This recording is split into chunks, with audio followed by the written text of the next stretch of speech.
Assalamualaikum warahmatullahi wabarakatuh. Saya di sini akan mempresentasikan mengenai materi manajemen sumber daya data yang terdiri dari dua bagian, yaitu mengelola sumber daya data dan dasar-dasar teknis manajemen database.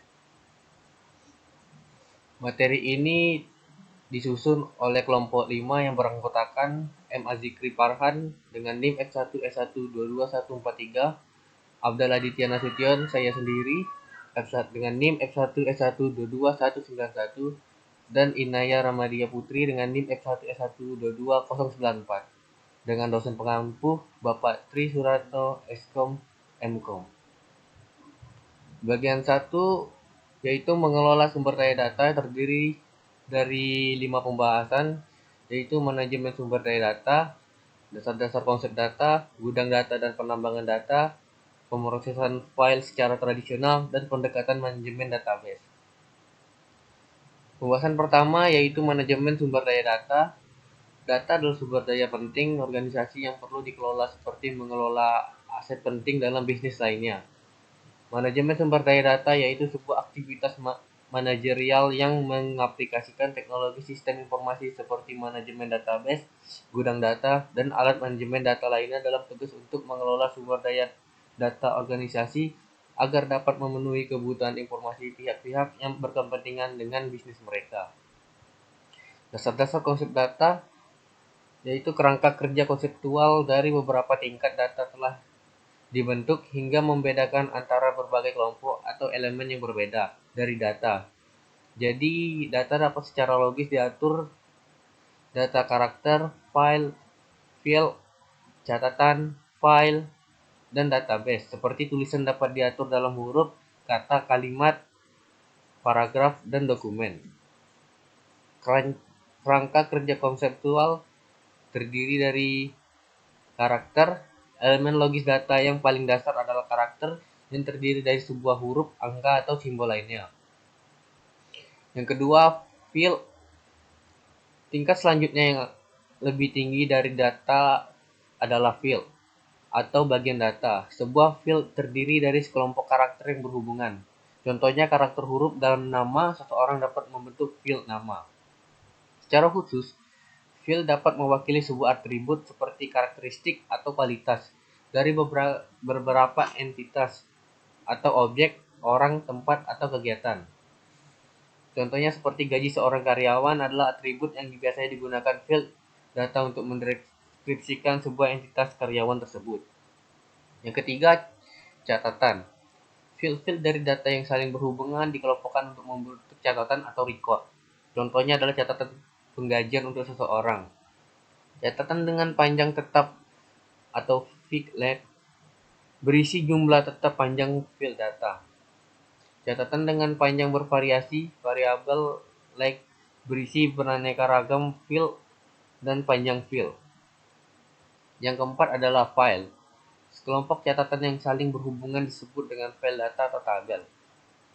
File seringkali diklasifikasikan sesuai dengan aplikasi yang terutama menggunakannya seperti file penggajian atau file persediaan. File juga diklasifikasikan berdasarkan permanen atau tidaknya. Contohnya, file induk atau master file, penggajian versus file transaksi penggajian mingguan. File historis adalah file lama transaksi atau file induk yang dipertahankan untuk tujuan cadangan atau untuk penyimpanan historial jangka panjang, yaitu penyimpanan arsip.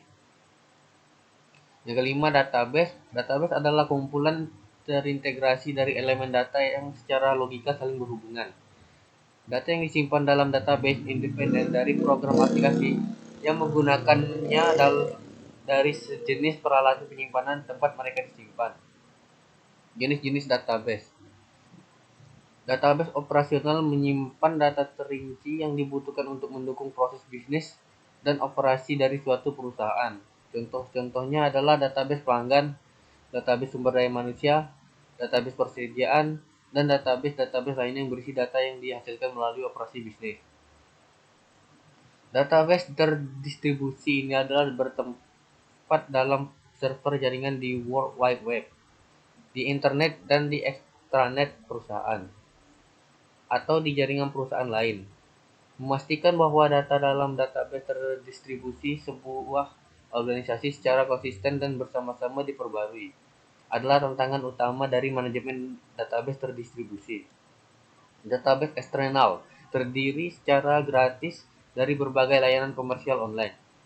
Data tersedia dalam bentuk statistik mengenai aktivitas ekonomi dan demografis dari bank data statistik, atau Anda dapat melihat atau melakukan download berbagai abstraksi atau kopi lengkap dari ratusan surat kabar, majalah, newsletter, makalah penelitian, dan bahan lainnya yang dipublikasikan, serta jurnal dari database bibliografis dan teksono.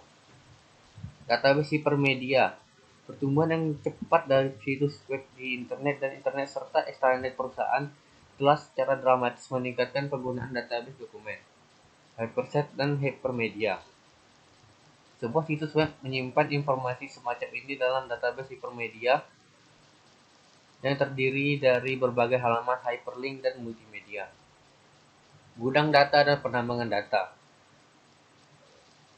Gudang data menyimpan berbagai data yang telah diekstraksi dari berbagai database operasional ke eksternal dan database lainnya dari sebuah organisasi. Itu adalah sumber pusat dari data yang telah dibersihkan, diubah, dan dikatalogkan agar mereka dapat dipakai oleh para manajer dan praktisi bisnis lainnya untuk perkembangan data, pemrosesan analisis online, dan analisis bisnis bentuk lainnya riset pasar, dan untuk mendukung keputusan. Gudang data dan penambangan data terdiri dari penambangan data. Penambangan data adalah penggunaan utama dari database dalam gudang data. Dalam penambangan data, di suatu gudang data, analisis oleh mengungkapkan pola dan tren tersembunyi dalam aktivitas bisnis yang telah lewat. Contohnya, banyak perusahaan yang menggunakan penambangan data untuk melakukan analisis berbagai pasar, agar dapat mengidentifikasikan berbagai produk, menemukan akar dari masalah kualitas atau produksi, mencegah penurunan pelanggan, dan untuk mendapat pelanggan baru, penjualan lintas pelanggan yang telah ada, mendapat gambaran mengenai pelanggan dengan lebih akurat. Pemrosesan file secara tradisional. Di dalam pendekatan pemrosesan file yang tradisional yang dahulu digunakan dalam pemrosesan data bisnis secara bertahun-tahun. Setiap aplikasi bisnis didesain untuk menggunakan satu atau lebih file data khusus yang berisi hanya jenis tertentu catatan data. Contohnya aplikasi pemrosesan rekening giro bank didesain untuk mengakses dan memperbarui file data yang berisi catatan data khusus untuk para pelanggan rekening giro bank tersebut. Masalah-masalah dalam pemrosesan data yaitu penumpukan data. File-file data yang independen dapat terdiri dari banyak sekali duplikasi data yang sama seperti nama, alamat, pelanggan, disimpan dalam berbagai file. Kurangnya integrasi data.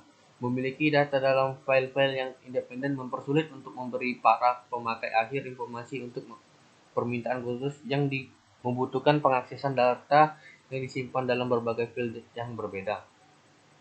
Ketergantungan data. Di dalam sistem pemrosesan file, komponen-komponen utama dari suatu sistem file organisasi, lokasi fisiknya dalam hardware penyimpanan dan software aplikasi yang digunakan untuk mengakses file tersebut saling tergantung satu sama lain dalam syarat tertentu. Masalah-masalah lainnya, dalam pemrosesan file sangatlah mudah untuk berbagai elemen data seperti nomor persediaan dan alamat pelanggan untuk dicatat dalam cara yang berbeda oleh pemakai akhir dan aplikasi yang berbeda. Pendekatan manajemen database. Pendekatan pemrosesan file digantikan oleh pendekatan manajemen database sebagai dasar dari metode dari pengelolaan data organisasi. Selain itu, database manajemen sistem (DBM) atau DBMS berfungsi sebagai interface software antara pemakai dan database. Jadi, manajemen database melibatkan penggunaan software manajemen database untuk mengendalikan bagaimana database dibuat, diteliti, dan dipelihara untuk memberi informasi yang dibutuhkan oleh para pemakai akhir. Pendekatan manajemen database contohnya catatan-catatan pelanggan dan jenis data umum lainnya yang dibutuhkan untuk beberapa aplikasi berbeda dalam kegiatan perbankan, seperti pemrosesan cek sistem teller otomatis, kartu kredit bank, rekening tabungan, dan cicilan pinjaman. Database manajemen software. Database manajemen software adalah software utama dalam pendekatan manajemen database. Seperti software tersebut mengendalikan pembuatan, pemeliharaan, dan penggunaan database organisasi dan pemakai akhir.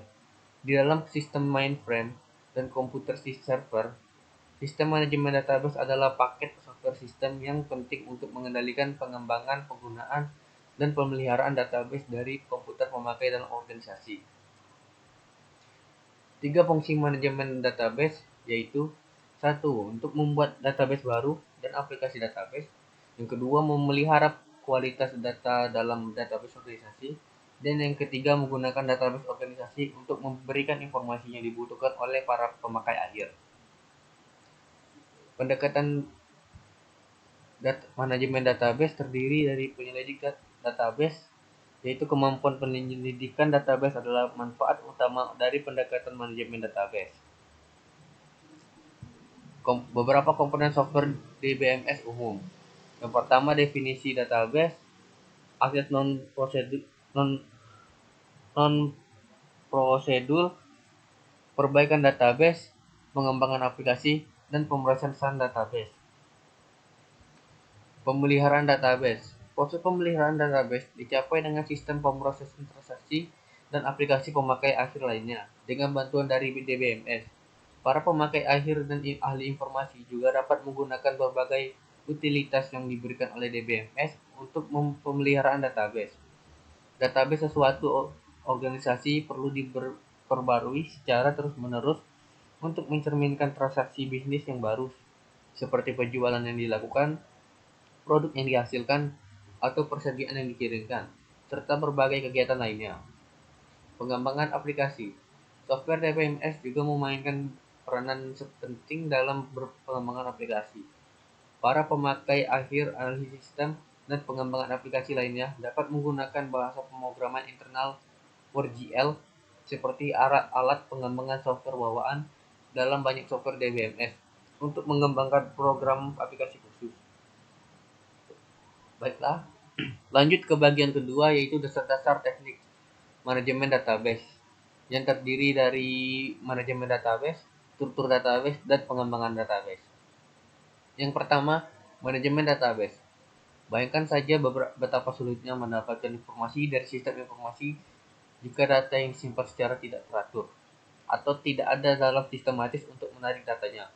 Oleh sebab itu, di dalam semua sistem informasi, sumber daya data harus diatur dan distrukturkan dalam cara yang logis agar mereka daya diakses dengan mudah, diproses secara efisien, ditarik dengan cepat, dan dikelola secara efektif. Struktur data. Yang kedua, struktur database. Hubungan antara berbagai elemen data terpisah yang disimpan dalam database didasarkan pada salah satu dari beberapa struktur atau model logil data. Software DBMS didesain untuk menggunakan struktur data tertentu agar dapat memberi para pemakai akhir akses yang cepat dan mudah ke informasi yang disimpan dalam database. 5 struktur dasar database meliputi model hierarkis, jaringan, relasional, berorientasi pada objek, dan multidimensional. Struktur hierarkis. Software DBMS adalah menggunakan struktur hierarkis yang membuat hubungan antar catatan membentuk hierarkis atau struktur yang seperti pohon. Elemen data apapun dapat diakses dengan menggerakkan maju ke arah bawah dari sepanjang cabang dari pohon tersebut, hingga catatan yang diinginkan, contohnya elemen data karyawan, ditemukan. Yang kedua, struktur jaringan. Struktur jaringan dapat mewakili hubungan logis yang lebih rumit dan masih digunakan oleh beberapa software mainframe DBMS. Struktur ini memungkinkan hubungan banyak ke banyak antar catatan. Dengan kata lain, model jaringan dapat mengakses elemen data dengan mengikuti salah satu dari beberapa jalur. Karena elemen data atau catatan apapun dapat dihubungkan ke banyak elemen data lainnya. Selanjutnya, struktur relasional. Model relasional adalah model yang paling banyak digunakan dari ketiga struktur database ini.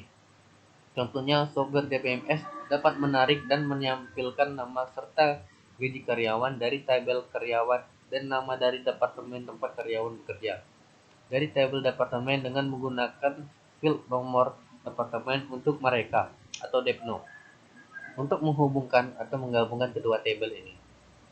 Selanjutnya, struktur multidimensional. Struktur database multidimensional adalah variasi dari model relasional yang menggunakan struktur multidimensional untuk mengatur data dan menyajikan hubungan antar data. Setiap sel dalam struktur multidimensional berisi data teragregasi yang berhubungan dengan berbagai elemen bersama dengan setiap dimensinya. Contohnya, sebuah sel dapat berisi total penjualan untuk sebuah produk dalam suatu daerah, untuk sebuah produk dalam suatu daerah, untuk saluran penjualan tertentu dalam satu bulan. Selanjutnya, struktur yang berorientasi pada objek. Model database yang berorientasi pada objek dianggap merupakan salah satu dari teknologi penting dari generasi baru aplikasi multimedia berbasis web. Kemampuan untuk melakukan pemangkasan enkapsulasi ini memungkinkan model yang berorientasi pada objek tersebut menangani dengan lebih baik jenis-jenis data yang lebih rumit seperti grafik, gambar, suara, dan teks daripada struktur database lainnya. Evaluasi struktur database. Struktur data hierarkis adalah model natural yang berbagai database dapat digunakan untuk memproses transaksi yang jenis rutinnya dan terstruktur, yang merupakan karakteristik dari banyak operasi bisnis. Di pihak lain, database relasional memungkinkan pemakai akhir untuk dengan mudah menarik informasi sebagai respon dari permintaan khusus. Keterbatasan utama dari model relasional adalah DBMS. Relasional tidak dapat memproses sejumlah besar transaksi bisnis cepat dan efektif informasi yang dikelola seperti yang dilakukan oleh model yang berorientasi pada objek. Materi ketiga adalah pengembangan database. Software manajemen database seperti Microsoft Access dan Lotus Approach memungkinkan para pemakai akhir untuk dengan mudah mengembangkan database yang mereka inginkan. Akan tetapi, banyak organisasi yang biasanya menempatkan pengendalian dari pengembangan database keseluruhan penggunaan di tangan database administrator atau DBA dan ahli database lainnya untuk mengembangkan serta menspesifikasi isi data, hubungan dan struktur dari setiap database, serta untuk mengubah spesifikasi data ini dapat jika diperlukan. Kamus data adalah katalog atau direktori manajemen database yang berisi metadata, yaitu data mengenai data. Kamus data bergantung pada komponen software DBMS untuk mengelola database. Definisi data, yaitu metadata mengenai struktur elemen data, karakteristik lainnya dari database organisasi. Perencanaan data desain di database. Pengembangan data dapat dimulai dengan proses perencanaan dari atas ke bawah. DBA dan para desainer bekerja dengan manajemen pemakai akhir dalam perusahaan untuk mengembangkan model perusahaan yang mendefinisikan proses bisnis dalam dasar dari perusahaan. Selanjutnya, para pemakai akhir harus mengidentifikasi elemen-elemen data utama yang dibutuhkan untuk melakukan aktivitas bisnis tertentu mereka. Yang terakhir, tampilan pemakai semacam itu adalah bagian utama dalam proses pemodelan data dengan hubungan antar elemen data diidentifikasi. Setiap model data mendefinisikan hubungan logis antar elemen data yang dibutuhkan untuk mendukung proses bisnis data. Itu saja presentasi saya. Jika ada pertanyaan mengenai materi ini dapat ditanyakan melalui kolom komentar. Dengan ini saya ucapkan terima kasih. Wassalamualaikum warahmatullahi wabarakatuh.